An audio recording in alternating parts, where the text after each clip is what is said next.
ದಾವಣಗೆರೆಯಲ್ಲಿ ಬ್ಲಾಕ್ ಕಾಂಗ್ರೆಸ್ ಅಧ್ಯಕ್ಷನ ಪುತ್ರರ ಗುಂಡಾಗಿರಿ ಯಾವ ಲೆವೆಲ್ಗಿದೆ ಅಂತಂದ್ರೆ ಯಾವುದೊಂದು ಕೇಸಲ್ಲಿ ಅರೆಸ್ಟ್ ಮಾಡಕ್ಕೆ ಹೋದಂತ ಪೊಲೀಸರು ಅವ್ರ ಮನೆ ಮುಂದೆ ಪ್ರೊಟೆಸ್ಟ್ ಕೂತ್ಕೊಳ್ಬೇಕಾದಂತ ಪರಿಸ್ಥಿತಿ.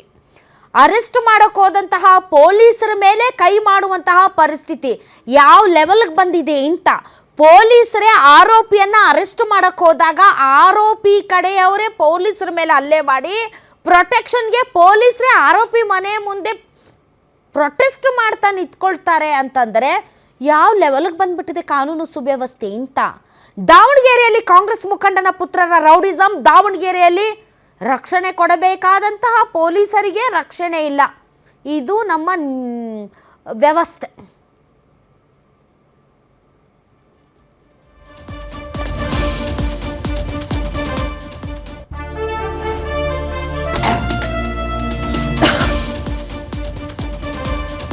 ಟಿವಿ ಇದು ಮಾಡ್ರಿ, ಕಾಣ್ತಾ ಇಲ್ಲ ಲೈಟ್.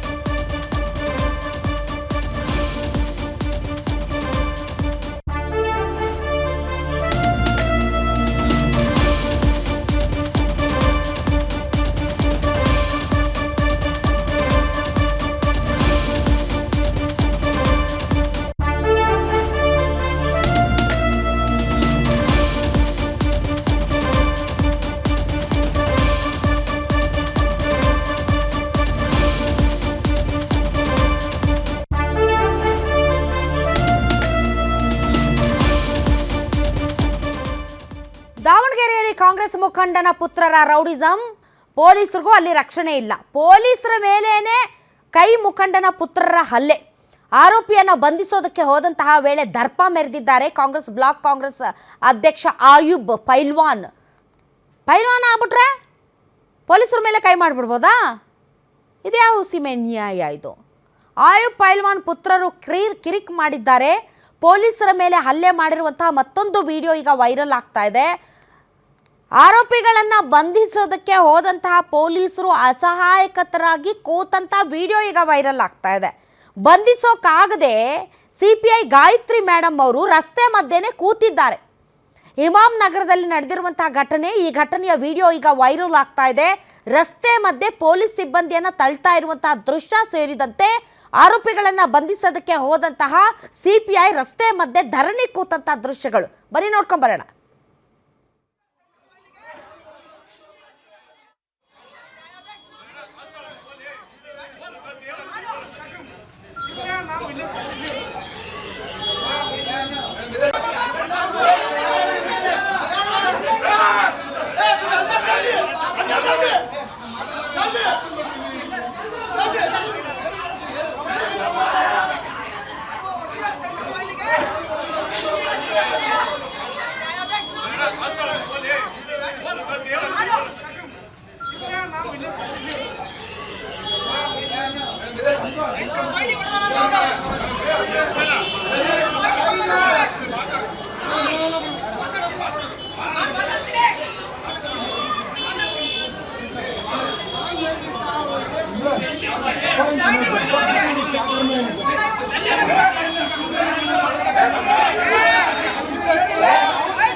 जाओ ना उधर से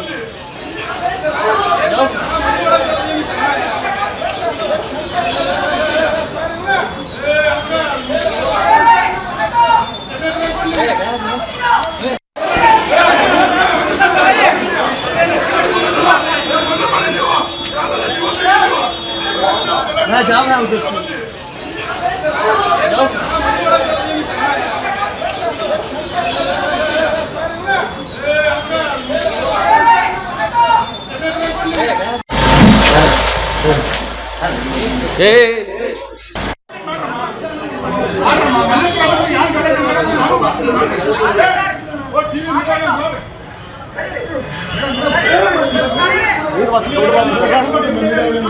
ಆಯ್ತು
ಎಸ್, ದಾವಣಗೆರೆಯ ಇಮಾಮ್ ನಗರದಲ್ಲಿ ಏನೋ ಒಂದು ಪೋಸ್ಟ್ಗೆ ಕಮೆಂಟ್ಗೆ ಸಂಬಂಧಪಟ್ಟಂತೆ ಇಬ್ಬರು ಯುವಕರ ನಡುವೆ ಅಥವಾ ಇಬ್ಬರು ಗುಂಪುಗಳ ನಡುವೆ ಮಾರಾಮಾರಿ ನಡೆದಿದೆ.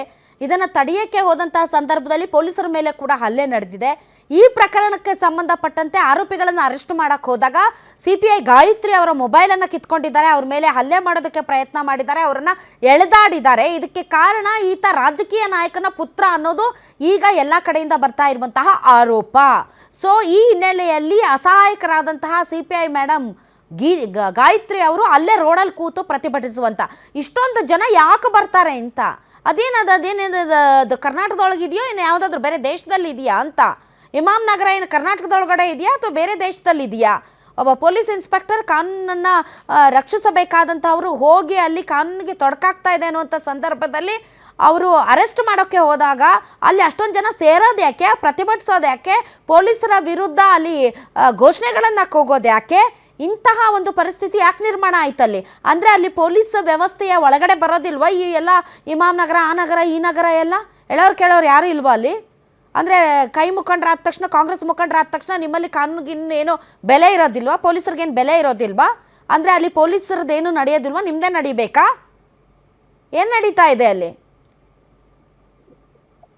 ಕಾನೂನಿನ ಚೌಕಟ್ಟಿನಲ್ಲಿ ಏನು ಮಾಡಬೇಕೋ ಅದನ್ನು ಮಾಡ್ತಾರೆ, ಅದಕ್ಕೆ ಅನುವು ಮಾಡಿಕೊಡ್ಬೇಕು. ಅದನ್ನು ಬಿಟ್ಟು ತಮ್ಮದೇ ಸಾಮ್ರಾಜ್ಯ ಅನ್ನೋ ಥರದಲ್ಲಿ ತಮ್ಮದು ರೂಲ್ಸು, ತಮ್ಮ ರೆಗ್ಯುಲೇಷನ್ಸು ನಡೆಯೋ ಥರ ಇದ್ದಕ್ಕಿದ್ದಂತೆ ಅದಷ್ಟು ಜನ ಸೇರೋದು ಯಾಕೆ? ಪೊಲೀಸರ ಕರ್ತವ್ಯಕ್ಕೆ ಅಡ್ಡಿಪಡಿಸೋದು ಯಾಕೆ? ಇದು ಸರಿ ಇಲ್ಲ ಅಂತ ಅನ್ಸುತ್ತೆ. ಇದು ಯಾಕೋ ಸರಿ ಕಾಣ್ತಾ ಇಲ್ಲ ಅಲ್ಲಿ ನಡೀತಾ ಇರೋದು. ಅದರ್ವೈಸ್ ಬೇರೆ ಇನ್ನೊಂದು ಕಡೆ ಕೂಡ ಕೆಲವೊಂದು ವಾದಗಳಿವೆ, ಇದು ದುರುದ್ದೇಶ, ರಾಜಕೀಯ ಅಂತ. What ever it may be, ಪೊಲೀಸರು ಸ್ಥಳಕ್ಕೆ ಹೋದಾಗ ಅವರ ಕೆಲಸಕ್ಕೆ ಅಡ್ಡಿಪಡಿಸೋದು ಮತ್ತು ಅವರ ಕರ್ತವ್ಯಕ್ಕೆ ಅಡ್ಡಿಪಡಿಸೋದು ಕಾನೂನು ಪ್ರಕಾರ ತಪ್ಪು. ಅದನ್ನು ಯಾರೇ ಮಾಡಿದರೂ ಕೂಡ ತಪ್ಪು. ಮತ್ತು ಅಲ್ಲಿ ಪೊಲೀಸರು ಹೋದಂಥ ಸಂದರ್ಭದಲ್ಲಿ ಜನಸಾಮಾನ್ಯರು ಅವ್ರನ್ನ ತಡೀತಿರೋದು ಯಾಕೆ? ಅಲ್ಲಿ ಅಷ್ಟೊಂದು ಜನ ಸೇರಿರೋದು ಯಾಕೆ? ಅದರಲ್ಲೂ ಒಬ್ಬ ಲೇಡಿ ಪೊಲೀಸ್ಗೆ ರಕ್ಷಣೆ ಎಲ್ಲ ಏನು ಬೇಕಾದರೂ ಮಾಡ್ಬೋದು ಅಂದರೆ ಹೇಳೋರು ಕೇಳೋರು ಯಾರೂ ಇಲ್ವಾ ನಿಮಗೆ ದಾವಣಗೆರೆಯಲ್ಲಿ? ಕಾಂಗ್ರೆಸ್ ಮುಖಂಡರಾದ್ರೇನು, BJP ಮುಖಂಡರಾದ್ರೇನು, ಯಾವ ಮುಖಂಡರಾದ್ರೇನು? ಕರ್ತವ್ಯಕ್ಕೆ ಅಡ್ಡಿಪಡಿಸೋ ಯಾರಾದರೂ ಆಗಲಿ ಒಳಗೆ ಹಾಕ್ಬೇಕು ಅವ್ರನ್ನ ಫಸ್ಟ್ ತಗೊಂಡೋಗಿ.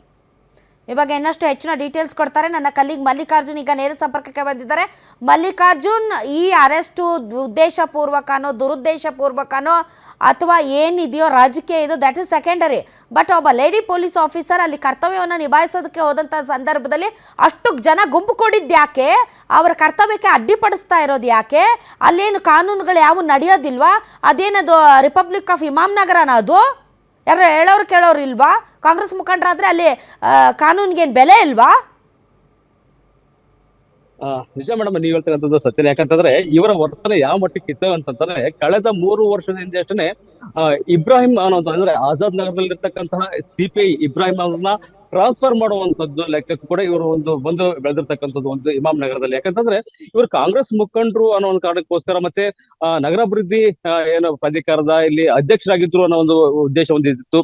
ಅಲ್ಲದೆ ಪ್ರಮುಖವಾಗಿ SS ಮಲ್ಲಿಕಾರ್ಜುನ್ ಅವರ ಪರಮ ಆಪ್ತರು ಅನ್ನುವಂಥದ್ದು ಕೂಡ ಇವರ ತಲೆಯಲ್ಲಿ ಹಾಸುಹೊಕ್ಕಾಗಿರ್ತಕ್ಕಂಥದ್ದು. ಯಾಕಂತಂದ್ರೆ ಇವರು ಯಾವ ಮಟ್ಟಕ್ಕೆ ಬೆಳೆದಿದ್ದಾರೆ ಅಂತಂದ್ರೆ, ದಾವಣಗೆರೆಯಲ್ಲಿ ನಮ್ಮನ್ನ ಹೊರತಾಗಿ ಯಾರು ಕೂಡ ಬೆಳೆಯಲಿಕ್ಕೆ ಸಾಧ್ಯವಿಲ್ಲ, ಅಥವಾ ನಾವು ಯಾವುದೇ ಅಧಿಕಾರಿಗಳನ್ನ ಕೂಡ ನಾವು ನಮ್ಮ ಕಂಟ್ರೋಲ್ಗೆ ತರಬಹುದು ಅನ್ನುವಂತ ಒಂದು ಮನಸ್ಥಿತಿಯಲ್ಲಿ ಇತ್ತು. ಅದೇ ರೀತಿಯಾಗಿ ಕಳೆದ 31ನೇ ತಾರೀಕಿನ ಇನ್ಸಿಡೆಂಟ್ ಆಯ್ತು. ಬರೀ ಕೇವಲ ಒಂದು ಆನ್ಲೈನ್ ಮೆಸೇಜ್ ವಿಚಾರಕ್ಕೆ ಸಂಬಂಧಪಟ್ಟಂತೆ, ಒಂದು ಕ್ರಿಕೆಟ್ ವಿಚಾರದಲ್ಲಿ ಸೋತರು ಅಥವಾ ಗೆದ್ರು ಅನ್ನೋ ವಿಚಾರ ಸಂಬಂಧಪಟ್ಟಂಗೆ ಗಲಾಟೆ ಆಗುತ್ತೆ. ಗಲಾಟೆ ಆದ ನಂತರದಲ್ಲಿ ಆರೋಪಿಗಳನ್ನ ಬಂಧಿಸುವಂತ ಸಂದರ್ಭದಲ್ಲಿ ಸಿಪಿಐ ಏನು ಗಾಯತ್ರಿ ಅವರು ಏನಿದ್ದಾರೆ ಅವರ ಮೇಲೆ ಒಂದು ಹಲ್ಲೆಯನ್ನು ಮಾಡುವಂತ ಕೆಲಸವನ್ನ ಏನು ಈ ಒಂದು ಕಿಡಿಗೇಡಿಗಳಿದ್ದಾರೆ, ಇವರೊಂದು ರೌಡಿಸಂ ಮನಸ್ಥಿತಿಯಲ್ಲಿ ಇದ್ದಂತಹ ಇವರೇನಿದ್ದಾರೆ, ಹಜ್ಮಾ ಆಗಿರ್ಬೋದು, ಹಸನ್ ಆಗಿರ್ಬೋದು, ಹುಸೇನ್ ಆಗಿರ್ಬೋದು, ಪೈಲ್ವಾನ್ ಆಗಿರ್ಬೋದು, ಇವರೊಂದು ಮನಸ್ಥಿತಿಯಲ್ಲಿ ಇರ್ತಕ್ಕಂಥದ್ದು. ಈ ಸಂಬಂಧಪಟ್ಟಂತೆ ತೀರಾ ಅಸಹಾಯಕರಾಗಿ ನಿಲ್ಲುವಂತ ಒಂದು ಪರಿಸ್ಥಿತಿ ಪೊಲೀಸರಿಗೆ ಬರುತ್ತೆ. ಯಾಕಂದ್ರೆ ಕಾನೂನನ್ನ ರಕ್ಷಣೆ ಮಾಡುವಂತಹ ಪೊಲೀಸರಿಗೆ ತಮ್ಮನ್ನ ತಾವು ರಕ್ಷಣೆ ಮಾಡ್ಲಿಕ್ಕೆ ಇದಕ್ಕೆ ಸಂಬಂಧಪಟ್ಟಂತೆ ಹಿರಿಯ ಪೊಲೀಸ್ ಅಧಿಕಾರಿಗಳು ಇದನ್ನ ತುಂಬಾ ಗಂಭೀರವಾಗಿ ಪರಿಗಣಿಸಬೇಕು. ಯಾಕಂದ್ರೆ ತಮ್ಮ ಸ್ಟಾಫ್ ಈ ರೀತಿ ಅಸಹಾಯಕವಾಗಿ ನೆಲದ ಮೇಲೆ ಕುಳಿತುಕೊಂಡು ಪ್ರತಿಭಟಿಸುವಂತಹ ಪರಿಸ್ಥಿತಿಗೆ ಅಲ್ಲಿ ಬಂದಿದ್ದಾರೆ. ಮತ್ತು ಅಲ್ಲಿ ನಿಜಕ್ಕೂ ಕೂಡ ಆ ಏರಿಯಾದಲ್ಲಿರುವಂತಹ ಪೊಲೀಸ್ ಸ್ಟೇಷನ್ ಮತ್ತು ಪೊಲೀಸ್ ಸ್ಟೇಷನ್ ಅಲ್ಲಿರುವಂತಹ ಸಿಬ್ಬಂದಿಗಳು ಏನ್ ಮಾಡ್ತಾ ಇದ್ದಾರೆ ಈ ರೀತಿ ಒಬ್ಬ ಪೊಲೀಸ್ ಆಫೀಸರ್ ಹೋದ್ರೆ ಅಲ್ಲಿರುವಂತಹ ಜನ ಅವರನ್ನ ತಡೀತಾರೆ ಅಂತಂದ್ರೆ ಎಷ್ಟರ ಮಟ್ಟಿಗೆ ಅಲ್ಲಿ ರೌಡಿಸಂ ಬೆಳೆದಿದೆ ಮತ್ತು ಎಷ್ಟರ ಮಟ್ಟಿಗೆ ಅವರು ಕಾನೂನನ್ನು ತಮ್ಮ ಕಂಟ್ರೋಲ್ಗೆ ತಗೊಂಡಿದ್ದಾರೆ ಅಂತ. ಹಾಗಾದ್ರೆ ಪೊಲೀಸ್ ಸ್ಟೇಷನ್ ಪೊಲೀಸಲ್ಲಿ ಇರುವಂತಹ ಪೊಲೀಸರು ಏನ್ ಮಾಡ್ತಾ ಇದ್ದಾರೆ? ಇವ್ರನ್ನ ಬೆಳೆಯಕ್ಕೆ ಯಾಕೆ ಬಿಟ್ಟಿದ್ದಾರೆ? ಯಾಕೆ ತಮ್ಮ ಕಂಟ್ರೋಲ್ಗೆ ತಗೊಂಡಿಲ್ಲ ಏರಿಯಾನ? ಪೊಲೀಸರದ್ದು ನಡಿಬೇಕಾ? ಈ ತರ ಆಂಟಿ ಸೋಷಿಯಲ್ ಎಲಿಮೆಂಟ್ಸ್ ಗಳು ಪೊಲೀಸರನ್ನೇ ನಿಯಂತ್ರಣ ಮಾಡ್ಬೇಕಾ? ಏನ್ ಮಾಡ್ತಾ ಇದ್ದಾರೆ ಹಿರಿಯ ಪೊಲೀಸ್ ಅಧಿಕಾರಿಗಳು? ಇದು ಅವಮಾನ ಅಲ್ವಾ ಅವ್ರಿಗೆ? ರಕ್ತ ಕುದಿಯಲ್ವಾ ಅವ್ರಿಗೆ ಈ ದೃಶ್ಯಗಳನ್ನ ನೋಡಿದ್ರೆ? ಖಂಡಿತ ಮೇಡಮ್. ಯಾಕಂತಂದ್ರೆ ಇಡೀ ಒಂದು ಇಮಾಮ್ ನಗರ ಅಂತ ಏನಿದೆ, ಇಡೀ ಏರಿಯಾವನ್ನ ಸಂಪೂರ್ಣವಾಗಿ ಕಂಟ್ರೋಲ್ ಇಟ್ಕೊಂಡಿರ್ತಕ್ಕಂಥದ್ದು. ಮತ್ತೆ ಈ ಸಂಬಂಧಪಟ್ಟಂತೆ ಏನು ಜಿಲ್ಲಾ ಎಸ್ ಪಿ ಆಗಿರ್ತಕ್ಕಂಥ ಉಮಾ ಪ್ರಶಾಂತ್ ಅವರು ಕೂಡ ಒಂದು ನಿರ್ದಾಕ್ಷಿಣ್ಯ ಕ್ರಮವನ್ನು ಕೂಡ ಕೈಗೊಂಡಿರ್ತಕ್ಕಂಥದ್ದು. ಯಾಕಂತಂದ್ರೆ ತಮ್ಮ ಸಿಬ್ಬಂದಿಗಳ ಮೇಲೆ ಹಲ್ಲೆಯನ್ನು ಮಾಡ್ತಕ್ಕಂಥದ್ದು ಏನಿದೆ, ನಿಜಕ್ಕೂ ಕೂಡ ಇದು ಕಾನೂನನ್ನ ಉಲ್ಲಂಘನೆ ಮಾಡುವಂತ ಒಂದು ಕೆಲಸ ಆಗಿತ್ತು. ಸೊ ಆ ಒಂದು ಹಿನ್ನೆಲೆಯಲ್ಲಿ ಆ ಒಂದು 3 ಆರೋಪಿಗಳೇನಿದ್ದಾರೆ, ಏನು ಹಜ್ಮಾ ಆಗಿರ್ಬೋದು, ಹಸನ್ ಆಗಿರ್ಬೋದು ಮತ್ತು ಹುಸೇನ್ ಆಗಿರ್ಬೋದು, ಈ 3 ಆರೋಪಿಗಳನ್ನು ಕೂಡ ಈಗಾಗಲೇ ಬಗ್ಗು ಬಡಿಯುವಂತ ಒಂದು ಕೆಲಸವನ್ನು ಕೂಡ ಈಗಾಗಲೇ ಉಮಾ ಪ್ರಶಾಂತ್ ಅವರು ಕೂಡ ಮಾಡಿರ್ತಕ್ಕಂಥದ್ದು. ಈ ಸಂಬಂಧಪಟ್ಟಂತೆ ಏನು ಅವರ ಮೇಲೆ ಒಂದು ರೌಡಿ ಶೀಟರ್ ಕೇಸ್ ಅನ್ನು ಕೂಡ ದಾಖಲು ಮಾಡುವಂತಹ ಎಲ್ಲಾ ರೀತಿಯಾದಂತಹ ಒಂದು ಕೆಲಸವನ್ನು ಕೂಡ ಮಾಡಿರ್ತಕ್ಕಂಥದ್ದು. ಅಲ್ಲದೆ ಈಗಾಗಲೇ ಈ 3 ಆರೋಪಿಗಳನ್ನು ಬಂಧಿಸಿಬಿಟ್ಟು ಈಗ ನ್ಯಾಯಾಂಗ ಬಂಧನಕ್ಕೆ ಕೂಡ ಒಳಪಡಿಸಿದ್ದಾರೆ. ಇದರ ಜೊತೆಗೆ ಏನು ಇವರಿಗೆ ಸಪೋರ್ಟ್ ಮಾಡಿದಂತ ಉಳಿದಂತಹ 7 ಜನರು ಏನಿದೆ ಅವರ 7 ಜನರನ್ನು ಕೂಡ ಎಡೆಮುರಿ ಕಟ್ಟುವಂತ ಒಂದು ಕೆಲಸವನ್ನು ಕೂಡ ಈಗ ಜಿಲ್ಲಾ ಪೊಲೀಸರು ಕೂಡ ಈಗ ಮಾಡಿರ್ತಕ್ಕಂಥದ್ದು. ಏನು ಇಡೀ ಒಂದು ದಾವಣಗೆರೆಯ ಇಡೀ ಕಂಟ್ರೋಲ್ ಇಟ್ಕೋಬೇಕು. ಮತ್ತೆ ಏನು ಒಂದು ಆ ಏರಿಯಾದಲ್ಲಿ ರೌಡಿಗಳಿರ್ಬೇಕು, ಇಲ್ಲ ಪೊಲೀಸ್ ಸ್ಟೇಷನ್ ಇರಬೇಕು, ಇಲ್ಲ ಪೊಲೀಸರು ಇರಬೇಕು. ಒಂದು ರೌಡಿಗಳಿರ್ಬೇಕು ಅಥವಾ ಸಮಾಜಘಾತಕ ಶಕ್ತಿಗಳಿರ್ಬೇಕು, ಇಲ್ದಿದ್ರೆ ಪೊಲೀಸ್ ಸ್ಟೇಷನ್ ಇರಬೇಕು, ಪೊಲೀಸ್ ಆಫೀಸರ್ಸ್ ಇರಬೇಕು, ಪೊಲೀಸರು ಇರಬೇಕು. ಎರಡರಲ್ಲಿ ಒಂದೇ ಚಾಯ್ಸ್ ಇರೋದು.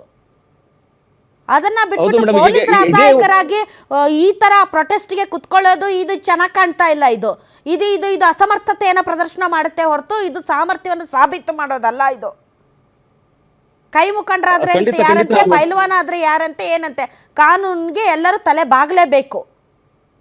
ಆ ನಿಟ್ಟಿನಲ್ಲಿ ಅದೇನಿದೆ ಆಮೇಲೆ ಪೊಲೀಸ್ ಸ್ಟೇಷನ್ನಲ್ಲಿ ಸರಿನೋ ತಪ್ಪೋ ರಾಜಕೀಯನೋ ಇನ್ನೊಂದೋ ಮತ್ತೊಂದು ವಿಶ್ಲೇಷಣೆ ಆಗಲಿ. ಆದರೆ ಈ ಏರಿಯಾಗೆ ಪೊಲೀಸರು ಎಂಟ್ರಿನೇ ಕೊಡಬಾರ್ದು ಅನ್ನುವಂಥ ರೀತಿಯಲ್ಲಿ ಆ ಒಂದು ಏರಿಯಾದಲ್ಲಿ ರೌಡಿಸಮ್ ನಡೆಯುತ್ತೆ ಅಂತಂದರೆ ಪೊಲೀಸರು ಇದ್ದು ವೇಸ್ಟ್ ಅಲ್ಲಿ.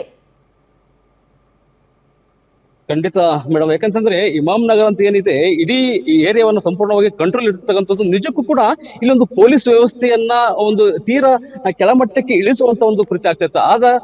ಇದಾದ ಇನ್ಸಿಡೆಂಟ್ ಆದ ನಂತರದಲ್ಲಿ ಇಡೀ ಒಂದು ಏರಿಯಾವನ್ನ ಕಂಟ್ರೋಲ್ ಇಟ್ಕೊಳ್ಳಿಕ್ಕೆ ಜಿಲ್ಲಾ ಎಸ್ ಪಿ ಅವರು ಕೂಡ ಮುಂದಾಗಿರ್ತಕ್ಕಂಥದ್ದು ನಿಜಕ್ಕೂ ಒಂದು ಶ್ಲಾಘನೆ ವಿಚಾರ ಅಂತ ಹೇಳ್ಬೋದು. ಯಾಕಂತಂದ್ರೆ ಒಂದು ಹಂತದಲ್ಲಿ ಇಮಾಮ್ ನಗರದಲ್ಲಿ ಇವರೇನು ಪೈಲ್ವಾನು ಮತ್ತೆ ಅವರ ಮಕ್ಕಳು ಅಂತಂದ್ರೆ ಇಡೀ ಒಂದು ಏರಿಯಾ ಸಂಪೂರ್ಣವಾಗಿ ನಡುಗುವಂತ ಒಂದು ಪರಿಸ್ಥಿತಿ ನಿರ್ಮಾಣ ಆಗ್ತಿತ್ತು. ಯಾಕಂದ್ರೆ ಇವರ ವಿರುದ್ಧವಾಗಿ ಯಾರು ಕೂಡ ಹೋಗಂಗಿಲ್ಲ, ಇವ್ರ ವಿರುದ್ಧವಾಗಿ ಯಾರು ಕೂಡ ಮಾತಾಡಂಗಿಲ್ಲ, ಮತ್ತೆ ಇವ್ರ ವಿರುದ್ಧವಾಗಿ ಕೂಡ ಯಾರು ಚುನಾವಣೆಗೆ ನಿಲ್ಲುವಂತಿಲ್ಲ. ಈ ತರದ ಒಂದು ಪರಿಸ್ಥಿತಿ ಆ ಒಂದು ಏರಿಯಾದಲ್ಲಿ ನಿರ್ಮಾಣ ಆಗಿತ್ತು. ಅದಾದ ನಂತರದಲ್ಲಿ ಅಂದ್ರೆ ಈ ಒಂದು ಇನ್ಸಿಡೆಂಟ್ ಆಯ್ತು. ಇನ್ಸಿಡೆಂಟ್ ಆದ ನಂತರದಲ್ಲಿ ಇಡೀ ಸಂಪೂರ್ಣವಾದಂತಹ ಒಂದು ಬಲವನ್ನ ಪೊಲೀಸರಿಗೆ ಕೊಟ್ಟಿರ್ತಕ್ಕಂಥದ್ದು.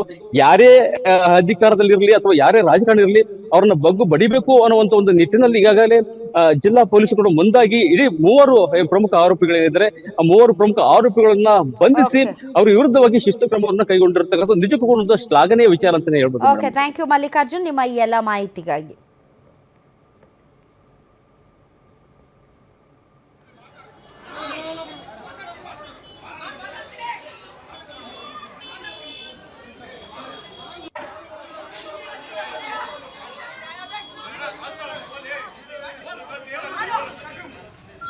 Thank